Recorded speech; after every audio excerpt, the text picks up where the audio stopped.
Shalom semuanya. Shalom. Selamat hari Minggu. Apa kabar semuanya? Baik, puji Tuhan. Saudara, kita bersyukur di mana kita memiliki Tuhan Yesus yang bukan hanya sekedar Allah, tapi Dia juga adalah gembala yang baik. Dengan kasih setianya, Dia mencukupi segala kebutuhan kita. Dia memimpin dan menyertai hidup kita, dan Dia menolong hidup kita sehingga kita boleh ada di minggu kedua, bulan kedua, tahun 2025. Karena itu saudara, saya mengajak kita semua yang hadir pada pagi hari ini, kita membuka ibadah kita pada pagi ini dengan meninggikan nama Tuhan kita Yesus Kristus. Hanya Tuhan kita Yesus Kristus yang patut dipuji dan disembah. Mari saudara, saya undang setiap kita untuk bangkit berdiri. Kita naikkan pujian ini sebagai bentuk pujian kita kepada Tuhan. Dia yang layak menerima segala pujian dan penyembahan kita. Yesus kami puja.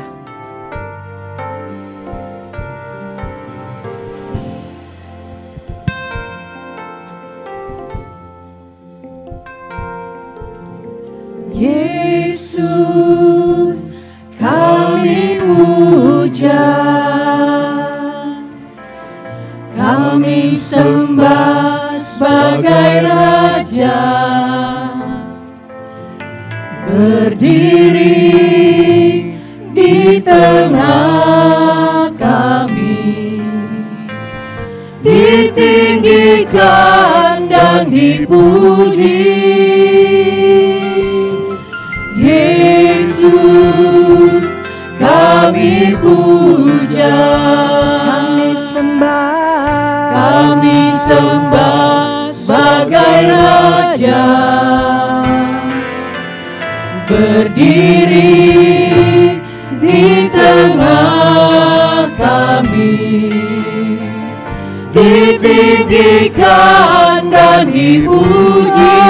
Sembah dan puji, sembah dan puji menuhi katamu. Sembah dan puji, sembah dan puji menuhi katamu. Sembah dan puji menuhi katamu.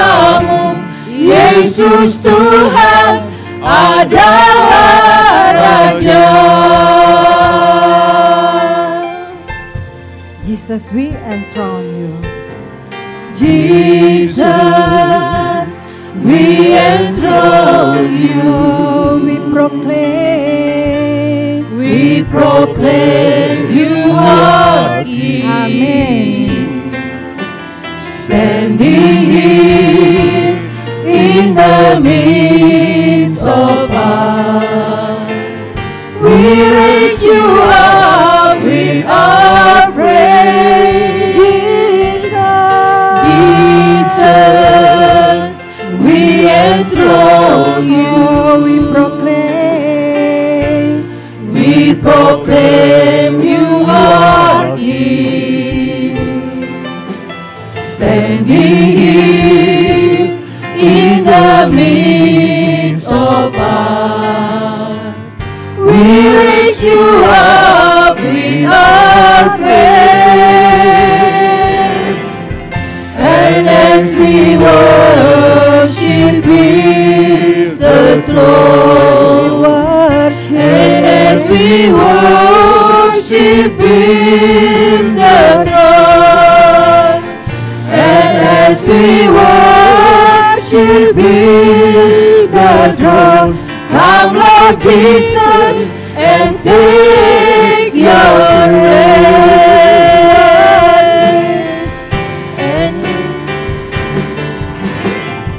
And as we worship in the throne, and as we worship in the throne, and as we worship in the throne, come Lord Jesus and take your place. Puji dan sembah Dia.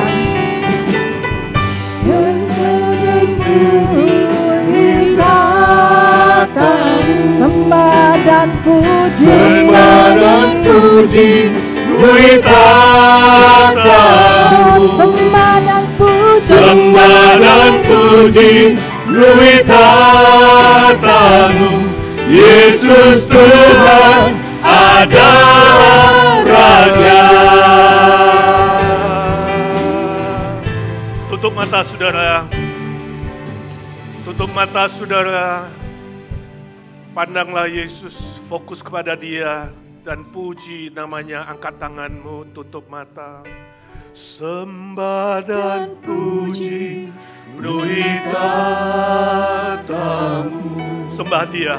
Angkat tanganmu, rasakan kehadirannya. Yesus hadir di tengah-tengah kita. Sembah dan puji, penuhi tatamu. Yesus Tuhan adalah Raja. Sekali lagi, sembah dan puji. Yes Lord. Sembah dan puji, penuhi tatamu. Yes Lord. Sembah dan puji, penuhi tatamu. Ya Tuhan Yesus. Sembah dan puji, penuhi tatamu.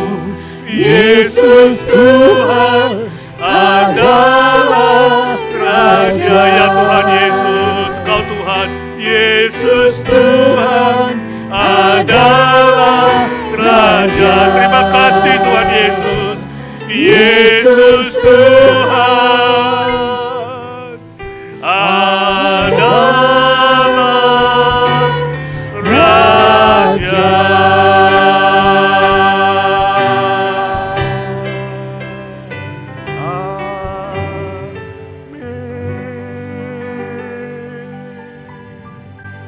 Ibadah kita pada hari ini, kita mulai dalam nama Bapa dan Anak dan Roh Kudus.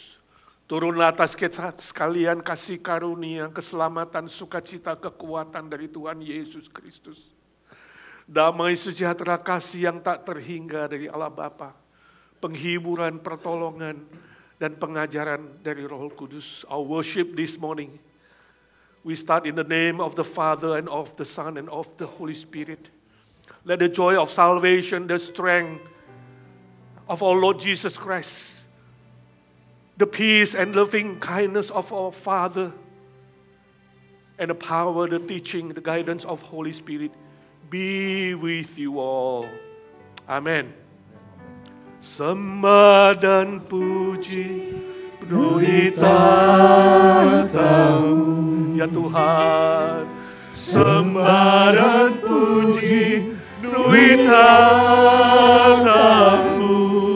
Ya Tuhan. Sembah dan puji, penuhi tatamu. Yesus Tuhan adalah Raja.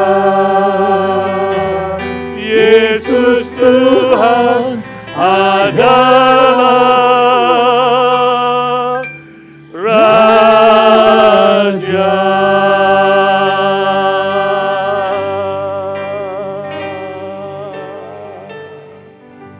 Amin. Ayat pembimbing kita diambil dari Mazmur 34 ayat 18. Demikian firman Tuhan. Tuhan itu dekat kepada orang-orang yang patah hati dan Dia menyelamatkan orang-orang yang remuk jiwanya. Amin. Silakan duduk saudara, kita berdoa syafaat di hadapan Tuhan. Bapa di sorga, kami datang ke hadirat-Mu. Seluruh jemaat Tuhan, kami memuji, menyembah Tuhan dan ingin berdoa di hadapan-Mu. Sebelum kami teruskan ibadah ini, kami datang mengakui dosa dan kesalahan kami. Apapun itu ya Tuhan, melalui perkataan, perbuatan, tingkah laku, pikiran, hati, pendengaran, penglihatan, ucapan, semua aspek hidup kami yang tidak berkenan kepadamu ya Tuhan. Engkau tahu, ampuni kami Tuhan Yesus. Basuh kami sekali lagi, agar kami layak menghadap hadirat-Mu, masuk ke hadirat-Mu dan siap menerima berkat-Mu. Terima kasih untuk janji pengampunan dosa yang Kau berikan kepada kami. Ajar kami makin hari hidup makin sesuai dengan firman-Mu. Saat ini sebagai gereja Tuhan, bersama-sama kami ingin berdoa syafaat ya Tuhan. Mendoakan kawan-kawan saudara kami, secara khusus kami ingat Livia Chandra Yogas, istrinya Yosua Yogaswara, yang mamanya dipanggil pulang ke rumah Bapa berapa hari lalu Tuhan. Curahkanlah kekuatan dari sorga, penghiburan yang sempurna. Pada masa proses kedukaan ini Tuhan menghibur, memberkati, boleh berjalan dengan baik. Walau banyak hal kami belum mengerti di bumi ini Tuhan. Kami doakan saudara-saudara yang lemah tubuh dan sakit, pemulihan dari Bu Nina, Panginda, Lilia, pasca operasi Tuhan, sembuhkan secara sempurna. Angkat kekhawatiran, angkat kegelisahan ya Tuhan, gantikan dengan iman yang kuat. Bahwa Engkau Allah yang maha baik, yang memulai pekerjaan baik, Tuhan akan meneruskan dan menggenapinya. Kami doakan Pak Hari juga dalam pemulihan. Dan beberapa senior kami ya Tuhan yang lemah tubuh, Tuhan tahu satu persatu. Tuhan memulihkan yang sakit, menguatkan yang lemah, mengangkat yang hampir terjatuh.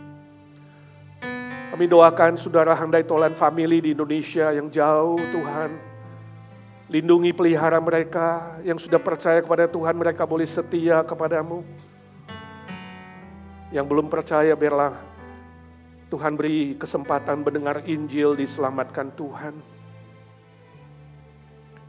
Kami berdoa ya Tuhan, untuk kami yang hidup di Amerika dengan pemerintahan yang baru, ada banyak tantangan, kesulitan. Tuhan tahu satu persatu pergumulan anak-anak-Mu yang diam-diam sedang berdoa. Entahkah masalah pekerjaan, masalah status, teman hidup, masalah keluarga, relasi, dan berbagai macam hal yang dibawa kepada Tuhan. Sekolah, anak-anak remaja kami, Lord we pray for our youth, we bless them Lord, every one of them. Give them the heart of fear of the Lord, they walk according to your truth Lord. They not feel ashamed to be a witness, to share the good news, share the truth among their friends, in marketplace, in the school, Lord. When this relatively and compromisingly world, Lord, they stand firm in your word, in your truth, Lord. Bless them. Bless their parents, Lord. Bless all parents that they have a good relationship with their children. Pour out your love, Lord. In this unfriendly world, we want to share your love, to enjoy happiness because we believe, Lord, in you. We have the power, we have the victory. Overcome every challenges that we face in this world, Lord. Thank you, Lord Jesus. Terima kasih Tuhan, dengarkan doa anak-anak-Mu. Yang takut Tuhan cabut takutnya, yang khawatir Tuhan angkat khawatirnya. Beri iman Tuhan memelihara, Tuhan berjanji memulai yang baik, menggenapi dengan baik. Keluar dan masuk anak-anak-Mu. Dijauhkan dari mara bahaya, dijauhkan dari tangan-tangan orang jahat, lindungi satu persatu Tuhan. Biarlah tahun 2025 menjadi tahun kami lebih mengenal Tuhan, lebih membuat Tuhan terkenal dan dikenal, dan kami lebih akrab bergaul dengan-Mu Tuhan, melekat dengan-Mu. Let 2025 Lord become a year that we live closer to you, more knowing you Lord, and to make your name known wherever you put us Lord. Thank you Lord Jesus. We bless everyone Lord. Yesus, Yesus, Yesus, Yesus, dengar doaku, janganlah Tuhan lalui, berilah berkat-Mu. Yesus, Yesus, Yesus.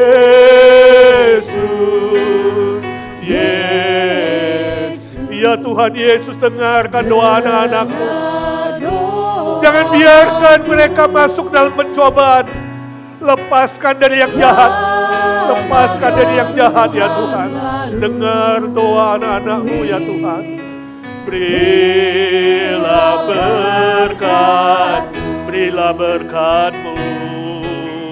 Berilah berkat-Mu, berilah mujizat-Mu, berilah mujizat-Mu. Dalam nama Tuhan Yesus Kristus, satu-satunya juru selamat kami, penebus kami, Tuhan segala Tuhan, Allah segala Allah yang hidup selama-lamanya. We pray in the name of our Lord Jesus, our Savior, our Lord of Lords, King of Kings. Amin. Yang percaya berkata, Amin. Amin. Amin. Sekali lagi saya mau berkata, Shalom saudara, selamat hari Minggu. Shalom. Saudara, ketika kita berada di tengah pergumulan, seringkali kita merasa segala sesuatu itu terasa sulit dan tidak dapat kita lalui. Namun sebagai orang percaya, kita harus memiliki keyakinan bahwa Allah sanggup melakukan segala perkara. Amin. Amin. Allah telah melakukan mujizat-mujizatnya. Dia telah menyembuhkan orang sakit. Dia telah membuat orang buta melihat. Dia telah membuat orang lumpuh berjalan. Bahkan dia telah membuat orang mati itu bangkit. Kalau Allah telah melakukan itu semua, itu membuktikan kuasanya tidak terbatas. Dan jika Allah mampu melakukan hal-hal yang luar biasa, masihkah kita meragukannya? Saudara, Allah sanggup melakukan segala perkara. Apapun pergumulan saudara, apapun masalah saudara, Dia, Yesus, Allah yang sanggup melakukan segala perkara. Karena kuasanya tidak terbatas. Mari saudara kita naikkan pujian ini sebagai respon kita bahwa Dia adalah Allah yang sanggup melakukan. Pernah dilihat mata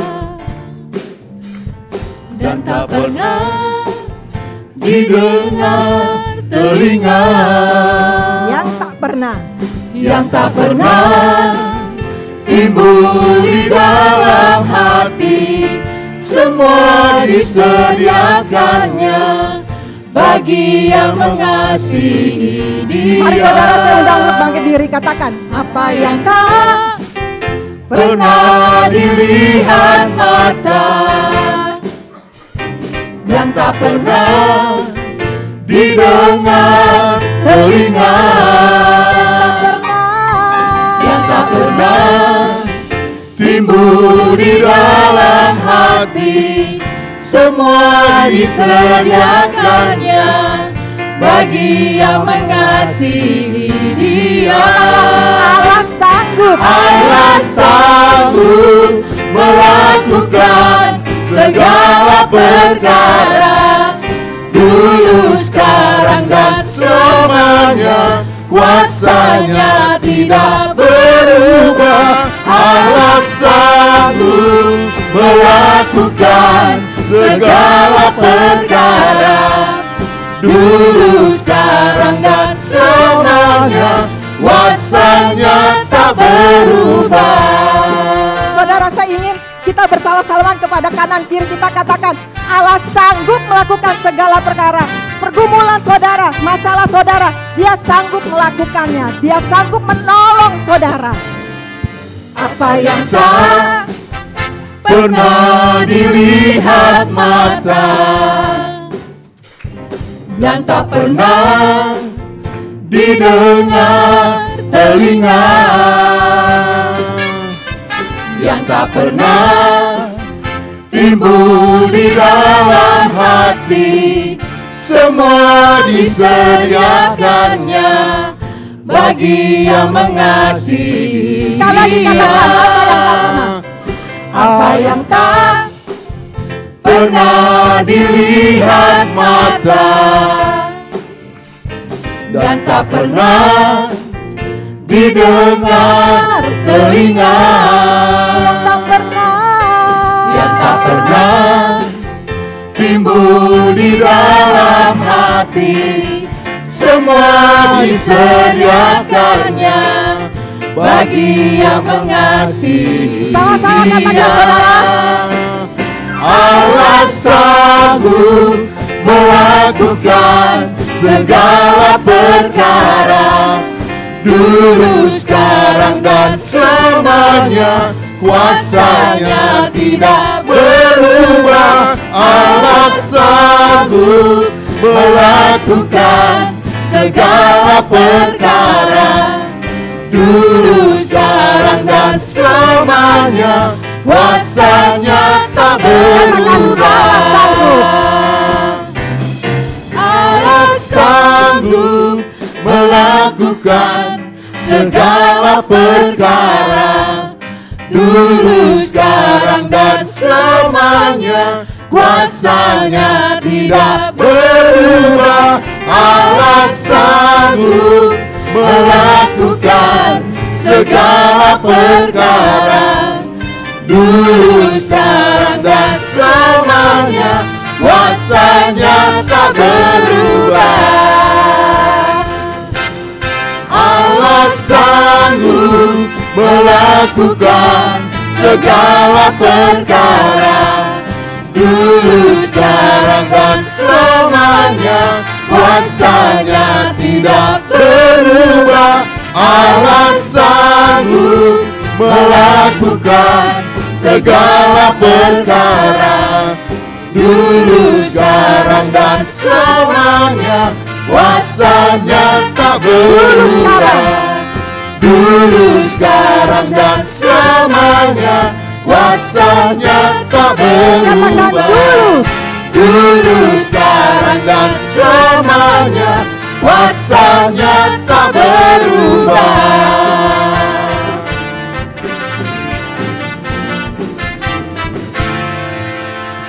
Amin.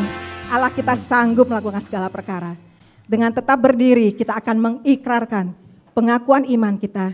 Dan bersama-sama kita katakan, aku percaya kepada Allah, Bapa yang Maha Kuasa, Khalik langit dan bumi. Dan kepada Yesus Kristus anaknya yang tunggal Tuhan kita, yang dikandung daripada Roh Kudus, lahir dari anak darah Maria, yang menderita sengsara di bawah pemerintahan Pontius Pilatus, disalibkan, mati dan dikuburkan, turun ke dalam kerajaan maut.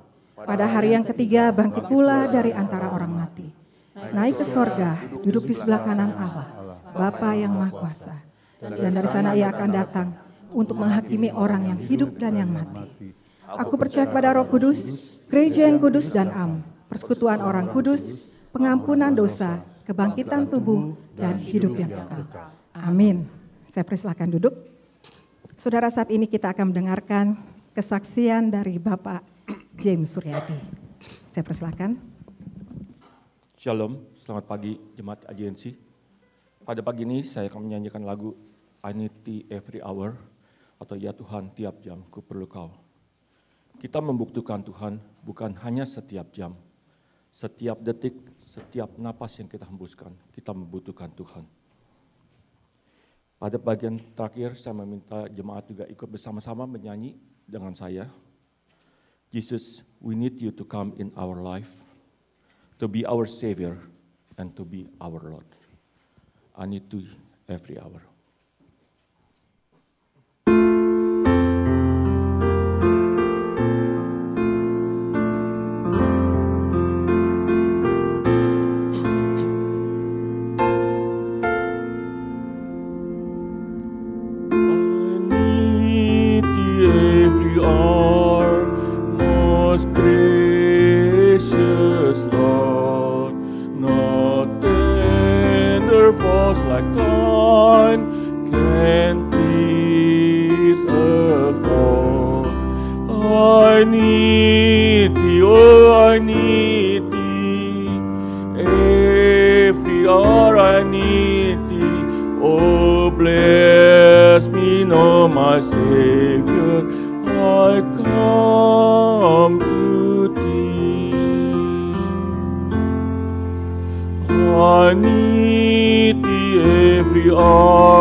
I need thee. Every hour I need thee. Oh, bless me now, my Savior. I come to thee. Ya Tuhan, tiap jam ku memerlukanmu. Engkaulah yang memberi sejahtera penuh. Setiap jam ya Tuhan, di Kau ku perlukan. Ku datang juru selamat, berkatilah. Mari bersama-sama kita menyanyikan untuk Tuhan kita di surga. Tuhan, tiap jam ku memerlukanmu. Engkaulah yang memberi sejahtera penuh. Setiap jam ya Tuhan, di Kau ku perlukan.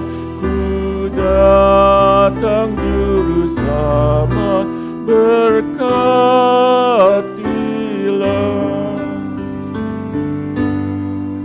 I need thee every hour, most gracious Lord.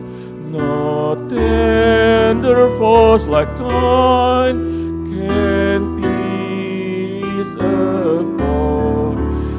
I need thee, oh I need thee. Every hour I need thee. Oh, bless me now, my Savior. I come to thee.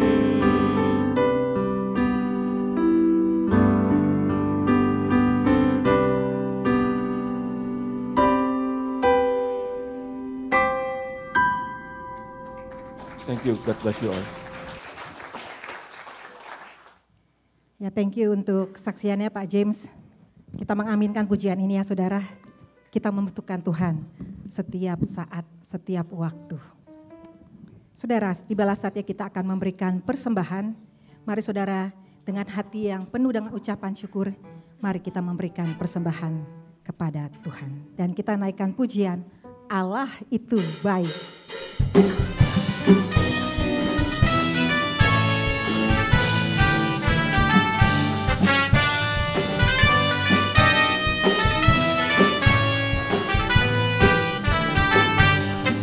Allah itu baik, sungguh baik bagiku.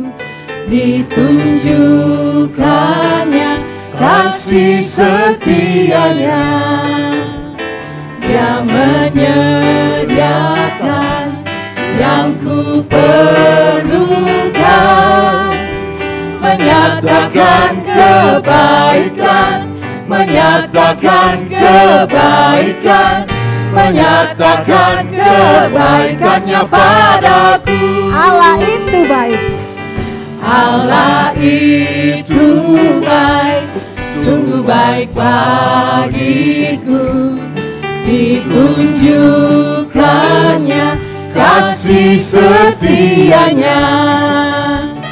Dia menyediakan yang ku perlukan, menyatakan kebaikan, menyatakan kebaikan, menyatakan kebaikannya padaku. Kasih setianya, kasih setianya tak pernah berubah. Dulu, sekarang, dan selamanya. Ajaiblah kuasa dalam namanya. Yesusku luar biasa. kasih setianya, Kasih setianya tak pernah berubah, dulu, sekarang, dan selamanya. Ajaiblah kuasa dalam namanya, Yesusku luar biasa. Yesusku luar biasa. Yesusku luar biasa.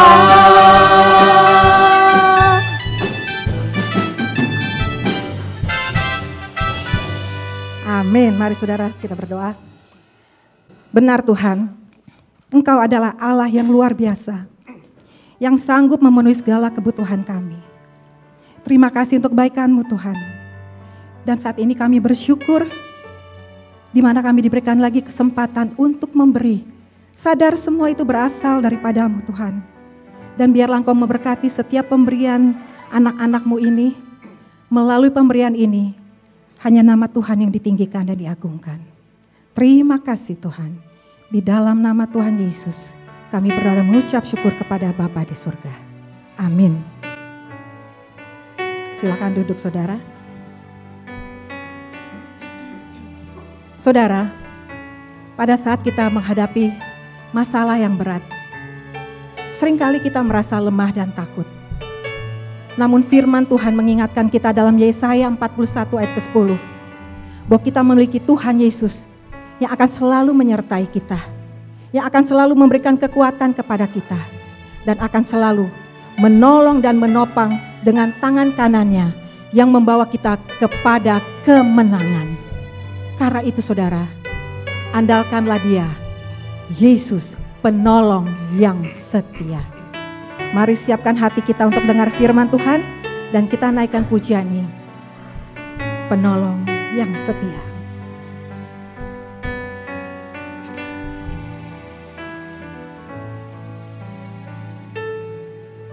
Saat ku berjalan,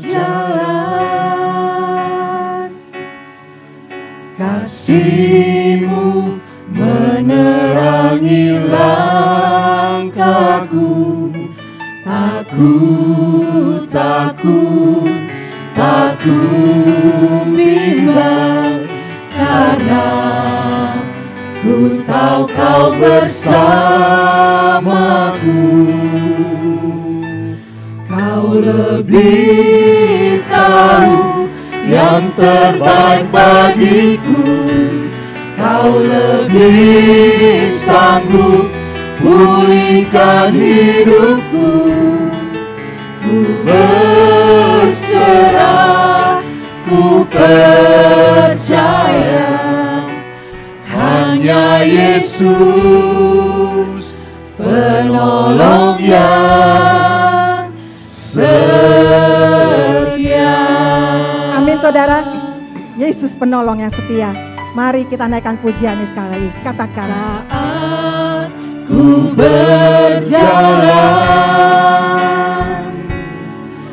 kasih-Mu menerangi langkahku. Takut, takut, takut bimbang, karena ku tahu Kau bersamaku. Kau lebih tahu yang terbaik bagiku. Kau lebih sanggup pulihkan hidupku. Ku berserah, ku percaya, hanya Yesus penolong yang setia. Katakan, Kau lebih tahu yang terbaik bagiku, dan saya undang siap kita untuk bangkit berdiri. Kau lebih tahu yang terbaik bagiku. Kau lebih sanggup pulihkan hidupku. Ku percaya hanya Yesus penolong yang setia. Lebih tahu, Kau lebih tahu yang terbaik bagiku. Kau lebih sanggup pulihkan hidupku. Ku berserah, ku percaya hanya Yesus penolong yang setia.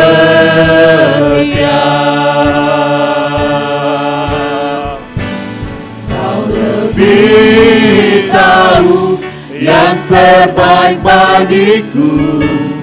Kau lebih sanggup pulihkan hidupku.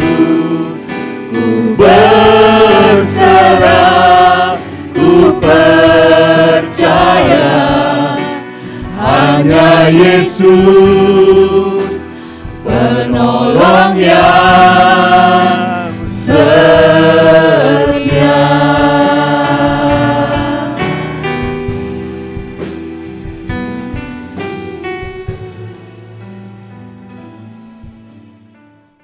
Hari ini kita akan pikirkan sebuah tema khotbah. Ketika emosi konflik dengan rasio. Ketika perasaan bertentangan dengan pikiran. Mari kita mohon pencerahan Roh Kudus. Tolong dikasih yang gak mengerti Indonesia, dikasih alat penerjemah yang baik. Ya. Kita mohon iluminasi Roh Kudus. Oh Roh Kudus, Engkau di tengah-tengah kami, tinggal di dalam kami, sedang bekerja di dalam kami. Ketika kami membaca firman Tuhan dan memikirkannya, kami mohon pencerahan, iluminasi dari Roh Kudus, menolong kami mengerti, bukan saja mengerti, bisa menikmati, bisa merefleksi, dan kemudian bisa melakukan firman Tuhan. Ajar kami bukan hanya pendengar-pendengar firman ya Tuhan, tapi kami menjadi pelaku-pelaku firman. Urapi hamba-Mu yang lemah terbatas ini Tuhan. Jadikan dia saluran berkat buat kami. Kami siap menerima firman-Mu. Dalam nama Tuhan Yesus kami berdoa dan mohon berkat Tuhan. Amin. Di masa Imlek ini salah satu teman saya mengirimkan cerita. Seorang alumni. Dia katakan suatu kali ada seorang opung. Opung itu bahasa Sumatera itu nenek ya, atau kakek, opung todung namanya. Ya, mungkin opung di sini. Saya kata todung itu nama wanita atau pria ya. Teman-teman yang dari Sumatera, pria. Opung todung itu pergi makan-makan pas hari Imlek di restoran. Nah, di sampingnya ada satu meja, itu beberapa wanita sedang merayakan Imlek. Juga makan-makan. Mereka sedang ngobrol soal show. Ya. Lalu wanita yang pertama, katakanlah namanya Mei Mei, dia bilang, Shen, dia panggil temannya, Shen, suamimu apa? Lalu Ashen bilang, suami gue monyet. Kalau suami lu, oh suami gue babi. Si opung todung itu dia pikir, ini gak bener ini ya. Perempuan-perempuan itu ngomongnya kok begini. Ya. Lalu dilanjutkan, iya suami gue babi, tapi itu yang laki. Yang perempuan itu anjing. Hah? Lebih kaget lagi. Tapi dia tenang. Rasionya seolah-olah gak menerima, ini gak bener. Ya. Tapi dia masih mendengarkan. Kemudian Ahwa ngomong, kalau mertua gue kambing. Tapi yang cowok itu babi juga. Wah, kaget juga ya. Lalu Meme melanjutkan, dia bilang, kalau adik ipar lu itu yang buka bengkel di Tamrin itu apa? Oh itu monyet, istrinya anjing. Ya, anak yang semuanya babi. Wah, Opung mulai emosi. Ya, dia mulai perasaannya mulai terganggu. Tapi dia masih menahan amarahnya. Kemudian Asien bilang begini, kalau ipar gue yang di Sun Plaza, itu sekeluarga anjing semua. Awa bilang, loh kok sama ya dengan kakak ipar gue ya, itu sekeluarga babi semua. Langsung Opung itu ya, Opung Todung berdiri, dia pergi ke meja sampingnya, dia bilang, hei kalian kurang ajar semua ya, ini wanita-wanita yang tidak tahu diri. Ya. Untung aku bukan mertuamu, kalau aku mertuamu sudah kuhajar kau bah. Saudara, ini saya yakin teman saya kirim hanya sebagai humor. Tapi saya ingin bilang bahwa seringkali dalam hidup ini ada konflik antara rasio kita, pikiran kita dengan emosi kita. Kalau pikiran kita mengatakan itu tidak benar, maka emosi kita marah terhadap ketidakbenaran itu. Sebab memang kita diciptakan memiliki nilai kebenaran di dalam gambar dan rupa Allah. Ya, konflik. Tapi kalau pikiran itu tahu benar, seringkali perasaan kita itu menjadi sedih. Wah, kenapa begini ya perempuan-perempuan ini ya? Kalau itu benar, ini kurang ajar semua ini. Sedih kita kalau punya mantu kayak begini ya. Semua ipar lu dibilang babi, suamimu dibilang anjing, keluarga dibilang kucing dan lain-lain. Ya. Apalagi saudara secara khusus ketika kita mengalami kehilangan. Hilang harga diri, ya. Hilang pekerjaan, hilang uang, bisnis rugi, ada sesuatu penderitaan. Apalagi yang paling puncaknya kalau kita kehilangan orang yang kita kasihi. Ada perasaan yang sangat sedih. Emosi kita waktu itu masuk dalam sebuah tahap atau state yang disebut dengan lembah kesedihan. Nah, saya tidak tahu apakah hidup saudara sedang mengalami konflik antara pikiran dan perasaan. Pertanyaannya, kalau saudara mengalami pertentangan antara pikiran dan perasaan, apa yang harus kita lakukan sebagai orang percaya? Sebagai orang Kristen, bagaimana kita menghadapinya? Supaya kita bisa melewati lembah kesedihan itu dengan baik dan benar. Nah, pagi ini saya mau ajak kita belajar dari teladan Tuhan Yesus. Ketika pikiran dia dan emosi dia, perasaan dia bertentangan. Mari kita baca Matius 26 ayat 38 sampai 42, kemudian ayat 46. Matius 26 mulai 38 sampai 42, kemudian 46 kita membaca bersama-sama. 1, 2, 3. Lalu katanya kepada mereka, hatiku sangat sedih, seperti mau mati rasanya. Tinggallah di sini dan berjaga-jagalah dengan aku. Maka dia maju sedikit, lalu sujud dan berdoa katanya, ya Bapakku, jikalau sekiranya mungkin, biarlah cawan ini lalu daripadaku. Tetapi janganlah seperti yang ku kehendaki, melainkan seperti yang engkau kehendaki. Setelah itu dia kembali kepada murid-muridnya itu dan mendapati mereka sedang tidur. Dan dia berkata kepada Petrus, tidakkah kamu sanggup berjaga-jaga 1 jam dengan aku? Berjaga-jagalah dan berdoalah, supaya kamu jangan jatuh ke dalam pencobaan. Roh memang penurut, tetapi daging lemah.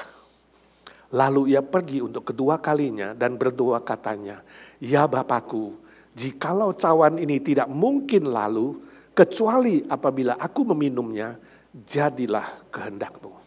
46, bangunlah, marilah kita pergi, dia yang menyerahkan aku sudah dekat.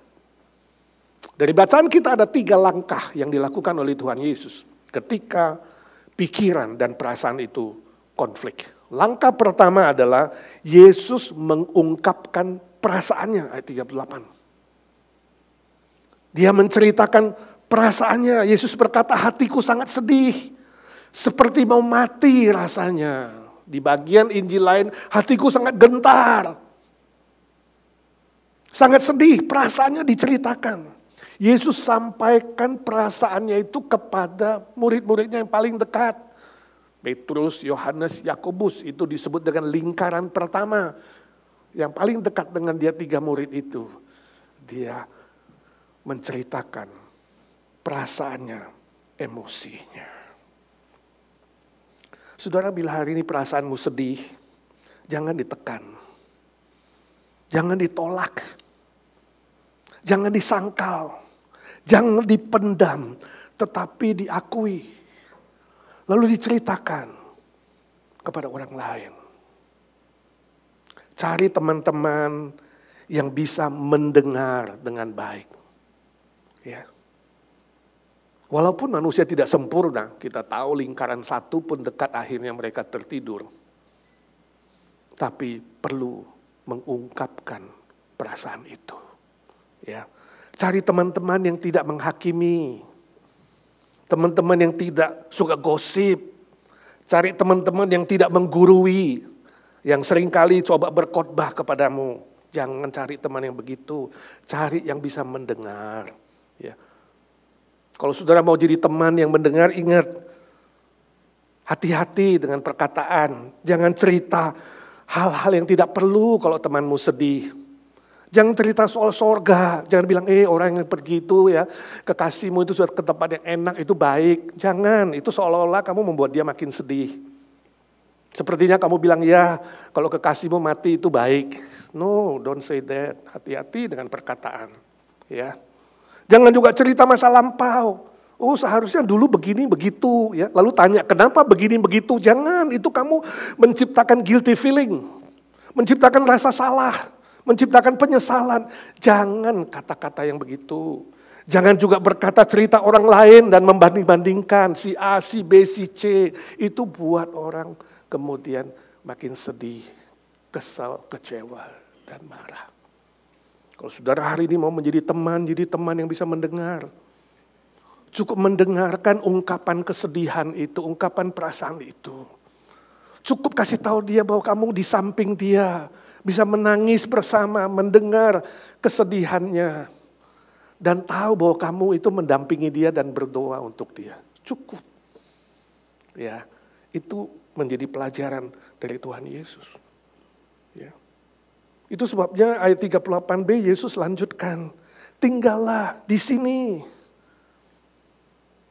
Di dalam kesedihan dan kesepian Yesus bilang sama murid-muridnya, tinggal di sini temani aku bersama. Bersama aku di sini dan berjaga-jagalah. Ini langkah pertama. Menceritakan perasaan itu dan cari orang yang bisa mendengar, menemanimu. Baik. Saya harap jemaat IGNC menjadi jemaat yang demikian. Ya, menjadi teman untuk mereka yang sedih, yang susah. Yang lagi kesepian. Ya, yang lagi konflik. Di dalam pikiran dan di dalam perasaan. Ya, jadi teman yang bisa mendengar, bisa menemani dan berdoa. Langkah kedua yang dilakukan Tuhan Yesus. Yesus berdoa kepada Bapa di sorga ayat 39. Ya, setelah dia sampaikan kepada murid-muridnya, ada ungkapan horizontal. Kemudian dia menyampaikan kepada Bapa di sorga secara vertikal. Melalui doa. Ini yang disebut dengan tahap negosiasi. Negosiasi antara pikiran dan perasaan dan apa yang dialami. Dan Yesus berkata kepada Bapa, ya, jikalau mungkin, ini negosiasi. Jikalau mungkin Bapa, aku tidak minum cawan pahit ini. Ini konteksnya Yesus segera akan menghadap salib, akan mati. Akan diadili secara tidak adil.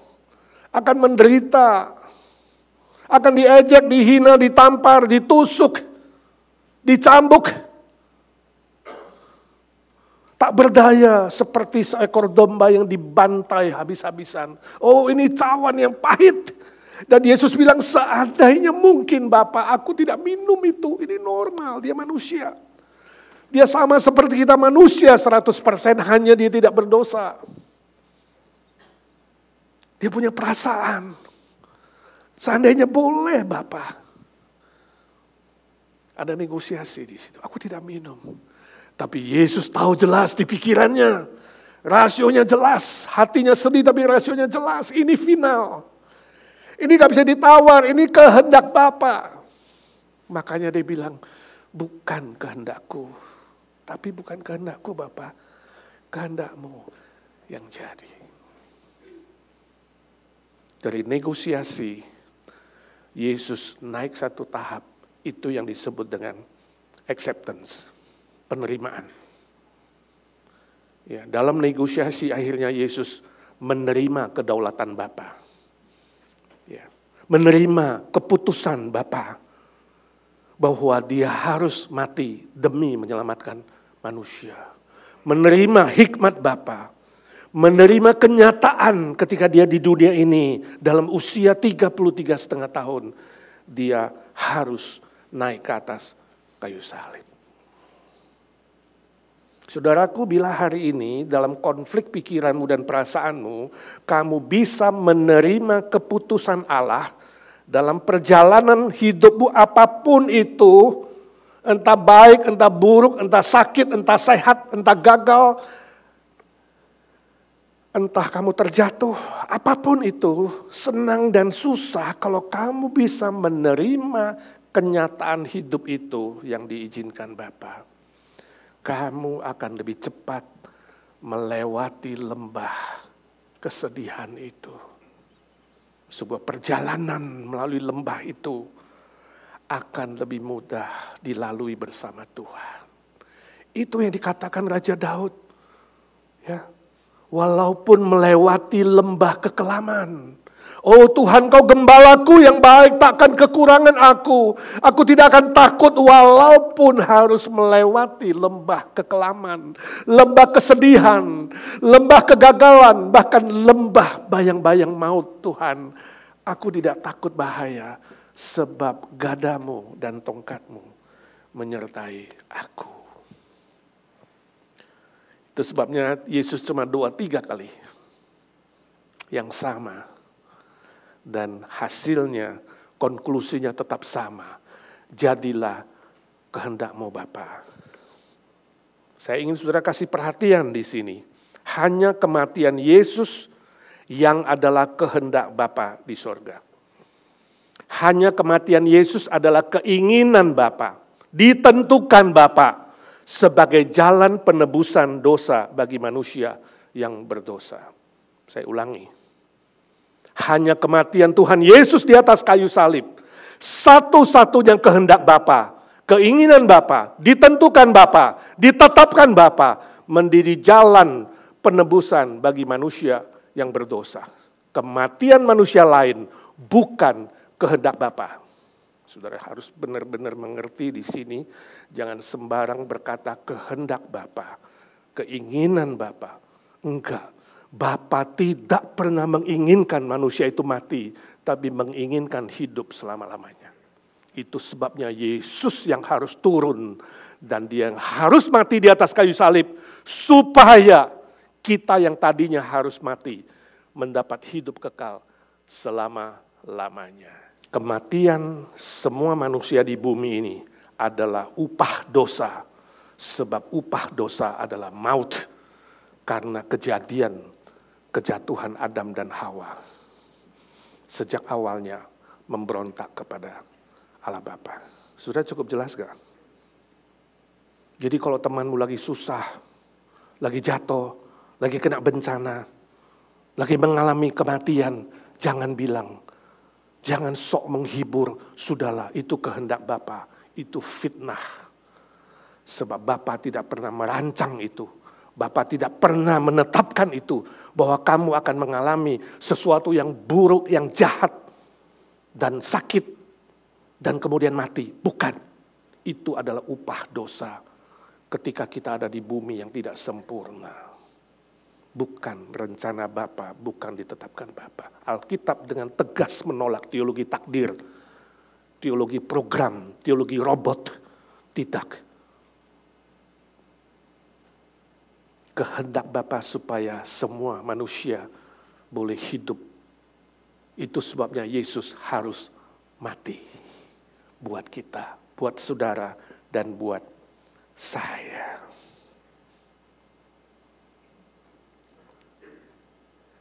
Tapi adalah sebuah kenyataan, bukan? Hidup di dunia ini ada kesusahan, ada penderitaan, ada bencana. Ada kegagalan, ada kematian. Sebab itu adalah bagian dari upah dosa itu. Mau tidak mau, orang percaya bisa mengalami itu. Jadi jangan saudara selalu berpikir, oh kalau kehendak Tuhan itu selalu baik, indah, mulia hidup, kenapa ada kesusahan? Belum waktunya. Bumi yang tidak sempurna ini akan dihakimi seluruhnya. Ya. Hidup di bumi yang tercemar oleh dosa ini tidak selalu harus lancar, baik, sehat, sukses. Orang Kristen pun bisa terjatuh, bisa menghadapi kesusahan, penderitaan, sebab itu adalah jalan masuk menuju kemuliaan, glorification, ketika nanti bertemu dengan Tuhan. Itu sebabnya Yesus lanjutkan ketika murid-murid tertidur, dia bilang, gak sanggupkah kamu berdoa dan berjaga-jaga menemani aku? Kamu harus berdoa dan berjaga-jaga. Ayat 41. Sebab iblis sedang mengintip kamu. Kalau kamu tidak berdoa dan berjaga-jaga, iblis mengintip kamu, mencobai kamu, dan kamu akan jatuh. Sebab roh itu penurut. Daging kita itu lemah, sebab sudah tercemar oleh dosa.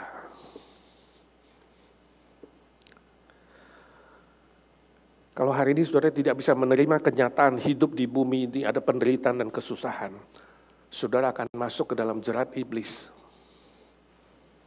Mencobai kamu, menjatuhkan kamu, dan membuat kamu tidak bisa menerima itu, dan kemudian sungut-sungut, marah-marah, kemudian menyalahkan Tuhan, menyalahkan situasi, menyalahkan apapun yang bisa dipersalahkan, menuduh Tuhan itu jahat, menganggap Tuhan itu hitam dan putih, dia yang buat semua yang jahat dan yang baik. No, kamu terjerat oleh teologi dualistik yang mengatakan Tuhan itu baik tapi Tuhan juga jahat.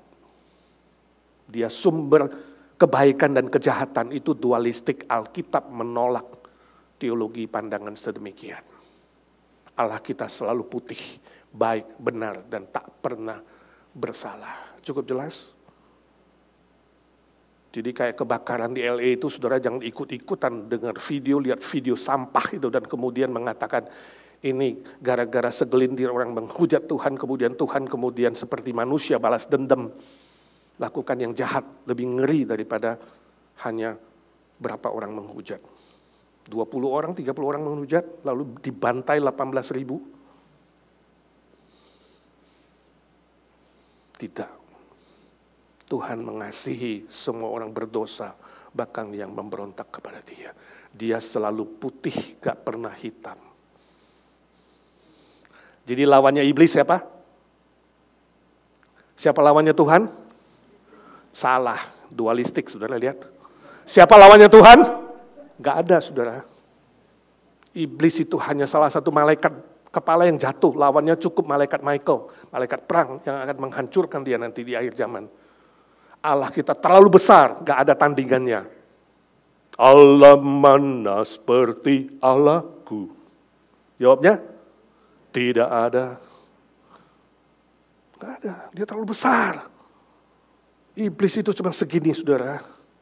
Tinggal tunggu saatnya saja. Mengerti sekarang, saudara?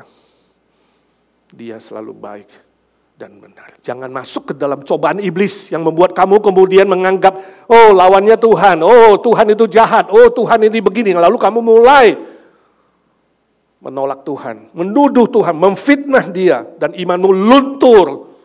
Dan iblis bertepuk tangan, hore aku sudah menang, satu jiwa sudah ikut jebakan saya. Ibarat jebakan tikus. No way. Arthur Ashe adalah seorang petenis berkulit hitam Amerika. Sangat top sebab dia 3 kali juara Grand Slam. Amerika Open 1968, Australia Open 1970, Wimbledon 1975. Setelah dia dapat juara Wimbledon 75, 4 tahun kemudian, dia kena heart attack, serangan jantung, bypass 2 kali. Waktu itu perlu transfusi darah. Darah yang masuk ke tubuhnya tidak benar. Dia kena AIDS, HIV. Penggemarnya gempar, Amerika gempar. Kenapa pahlawan tenis kita harus sakit HIV? Salah satu fansnya menulis surat kepada dia, Arthur, kamu orang percaya, orang Kristen, kenapa Tuhanmu mengizinkan kamu, membuat kamu, memilih kamu sakit seperti ini? Pernah gak kamu tanya Tuhanmu, why me Lord, kenapa aku? Saudara kalau lagi susah tanya Tuhan begitu gak? Kenapa aku ya? Kenapa bukan orang lain ya? Kenapa aku yang kena bencana? Kenapa aku yang susah? Kenapa aku gagal? Kenapa? Arthur Ashe menulis surat membalas fansnya. Dia berkata, di dunia ini ada 50 juta manusia ingin main tenis. Tapi hanya 10%, 5 juta ya, yang bisa main tenis. Dan hanya 500.000, hanya 1% belajar tenis profesional.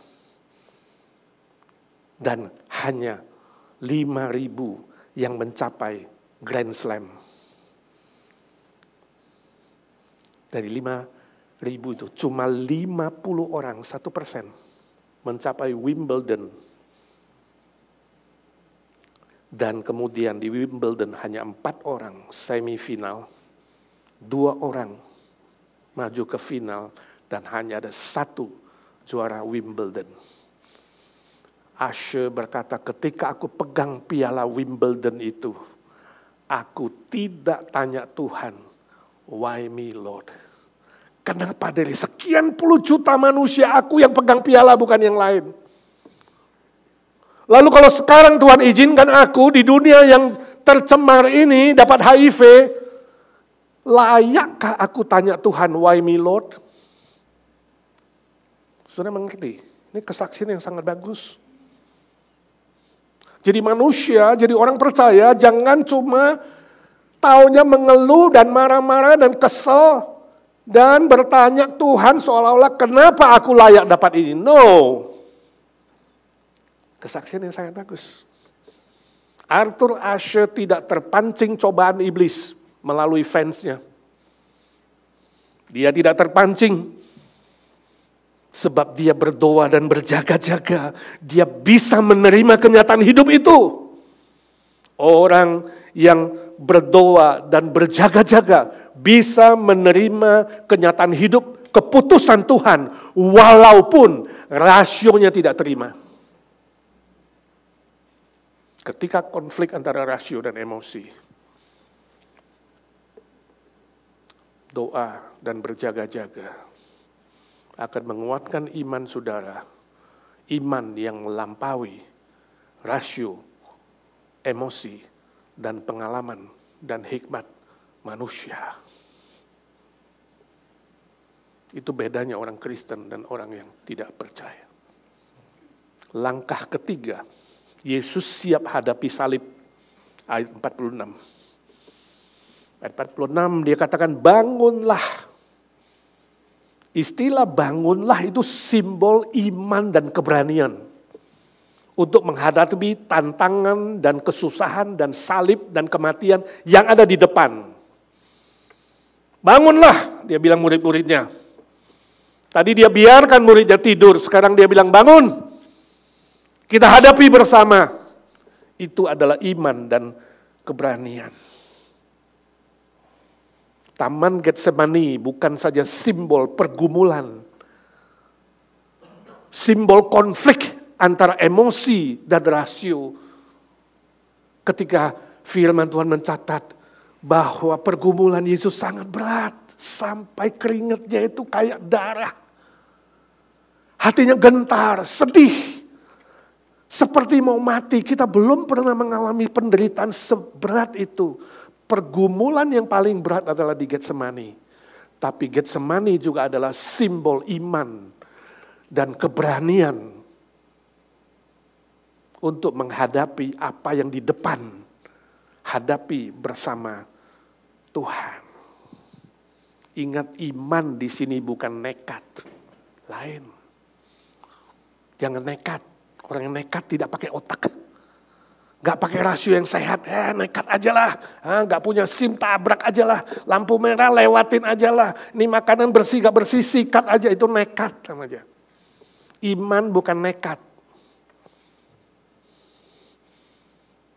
Nekat tidak pakai pikiran yang sehat. Ya. Asal tabrak. Bukan. Ya. Membabi buta. Bukan.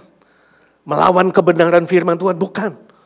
Iman itu walaupun ada kesulitan, walaupun ada tantangan yang berat, walaupun ada kegentaran, tapi ya, yakin bahwa pikiran dan perasaan yang diciptakan Tuhan itu akan memampukan saudara berjalan bersama Tuhan, menghadapi masalah apapun bersama dengan Tuhan. Dan ujungnya, saudara diberi kemenangan. Tiada kesusahan dan penderitaan yang lebih berat dari salib Kristus. Salib Kristus adalah wakil dari semua penderitaan dan kesusahan manusia di muka bumi ini. Jadi waktu saudara mengatakan, ini terlalu berat, aku sudah tidak tahan. Pandang salib Kristus, maka engkau berkata, ya Tuhan, aku belum apa-apa. Keringatku belum seperti darah. Aku belum rasanya mau mati. Aku belum mengalami seperti penderitaan yang kau alami. Dan Tuhan bilang kamu akan dimampukan untuk menahannya. Sebab dia tidak mengizinkan cobaan-cobaan itu melampaui kekuatanmu. Amin. Jadi waktu mau teriak mana tahan. Berhenti sejenak, katakan di dalam Tuhan aku tahan. Dan aku siap menghadapinya bersama-sama dengan Tuhan. Tiada penderitaan yang lebih besar dari Golgota. Dan penderitaan Kristus di Golgota mewakili seluruh penderitaan kita. Iman yang sejati seharusnya menghasilkan keberanian. Karena ada Tuhan yang maha hikmat. Ada Tuhan yang maha kuasa. Ada Tuhan yang maha kasih. Dan maha penolong yang menjamin kemenangan.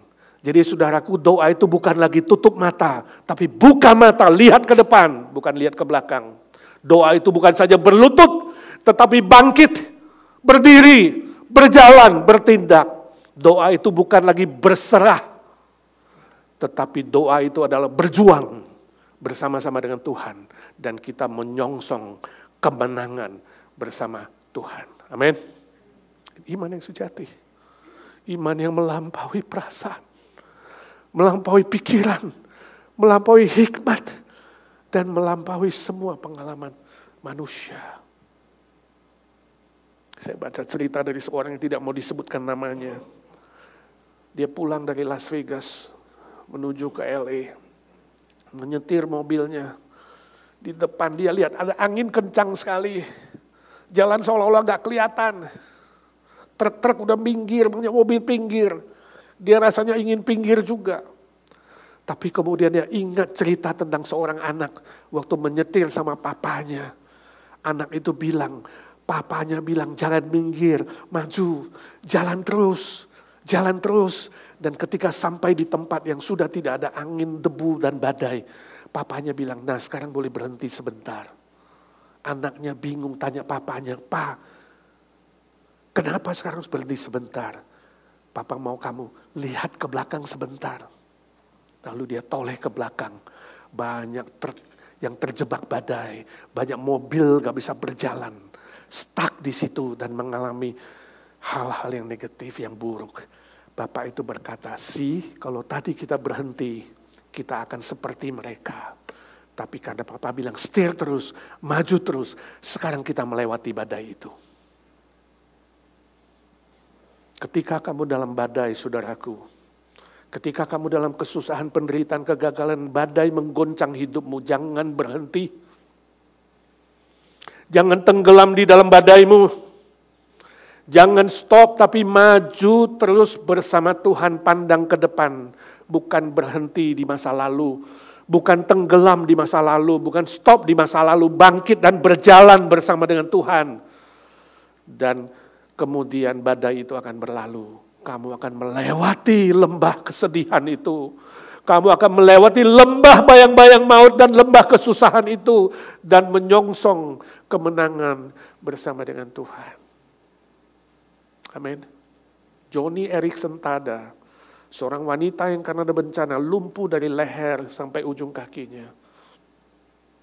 Waktu itu dia mau bunuh diri. Tapi kemudian ada suara yang berbisik di hatinya. Hidup di dunia itu pasti bisa jadi berkat. Lalu dia tantang Tuhan. Kalau hidupku bisa jadi berkat untuk satu orang, aku akan bertahan hidup. Kemudian dia mulai belajar melukis, menulis dengan bibir mulutnya, dengan mulutnya menggigit alat lukis, dia suka melukis. Sampai hari ini dia masih hidup. Bukan jadi berkat bagi satu orang, tapi jadi berkat bagi jutaan manusia. Dari lukisannya, dari kartu yang dia lukis dengan menggigit alat lukis, dengan pen yang digigit mulutnya menulis buku, dan dia bisa berceramah kemana-mana keliling dunia, lebih banyak dari banyak pengkhotbah yang keliling. Dia menjadi berkat bagi banyak orang. Bahkan Tuhan izinkan dia punya seorang suami, misionari, Tada, itu sebabnya last name-nya jadi Tada, Joni Eareckson Tada, menemani dia setiap hari. Menyuapnya, menyisirnya, mendandaninya, mengajak dia keliling melayani. Kalau kamu masih hidup, ada gunanya saudaraku, berapapun umurmu, berapapun kelemahanmu, ada gunanya kalau kamu masih hidup. Minimal bilang sama Tuhan, aku mau jadi berkat bagi satu orang. Jangan hidup untuk diri sendiri dan tiada gunanya. Bangkit. Dan ketika dia mendapat kanker, Joni Eareckson Tada diizinkan mendapat kanker payudara. Orang-orang tanya, mana Tuhanmu yang katanya bikin mujizat? Dia bilang, ini mujizat, aku tidak sembuh, tapi aku dapat pelayanan baru. Mulai hari ini, aku mau melayani mereka yang sakit kanker. Sampai orang-orang telepon minta pelayanan. Ketika dia nggak kena kanker, dia katakan, aku mulai melayani yang kena kanker. Ini loh saudara, iman dan keberanian melihat ke depan. Bukan tenggelam di dalam badai dan kesusahan dan penderitaan, tapi bangkit kembali.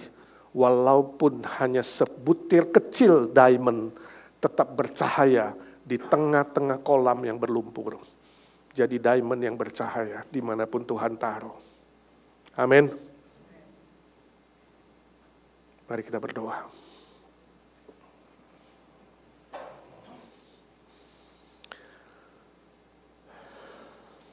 Ya Tuhan, suara hamba-Mu sudah berhenti. Biarlah firman-Mu menjadi berkat bagi semua, dimulai dari hamba-Mu Tuhan.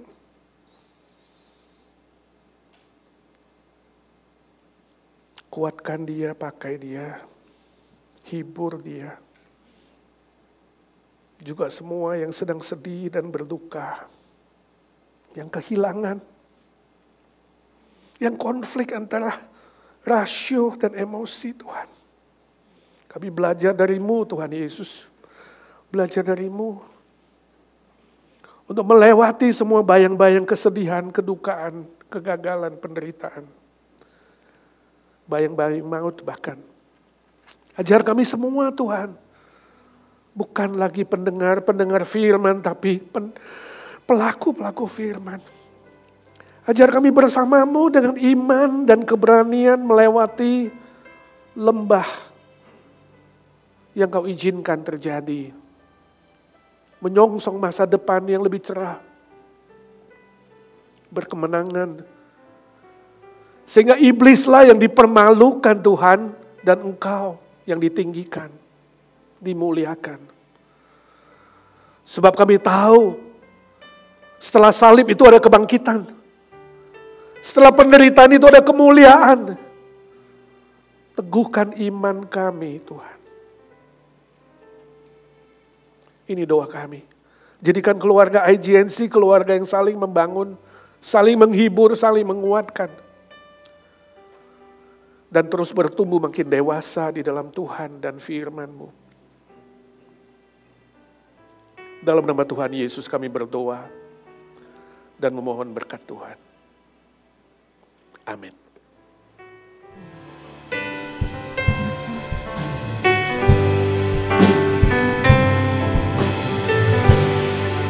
Kami memuji kebesaran-Mu,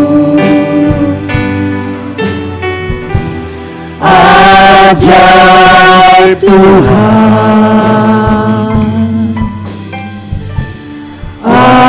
ajaib Tuhan.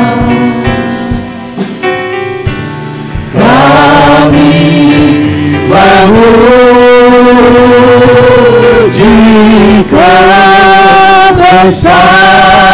kebesaran-Mu, Ajaib Tuhan, ajaib Tuhan,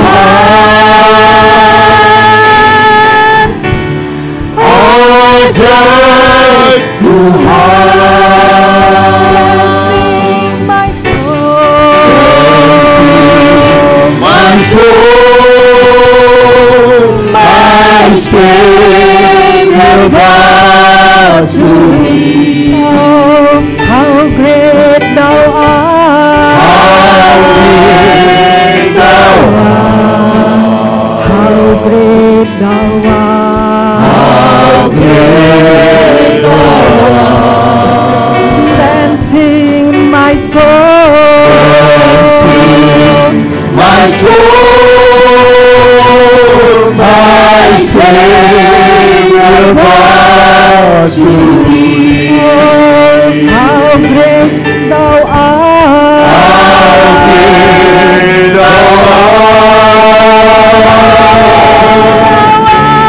how great Thou art, Great Thou art. great Thou art,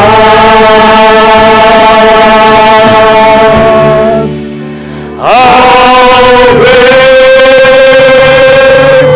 Thou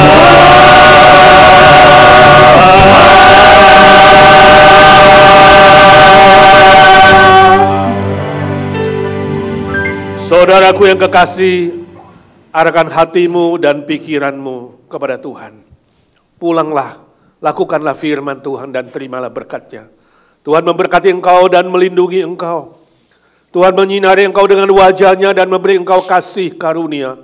Tuhan menghadapkan wajah-Nya kepadamu, memberi engkau damai sejahtera, sukacita dari sorga, kekuatan jasmani rohani, karunia-karunia yang dibutuhkan, dan semua berkat-berkat lainnya untuk terus menjadi saksinya di muka bumi ini, sampai engkau bertemu dengan Tuhan muka dengan muka, dan sampai selama-lamanya.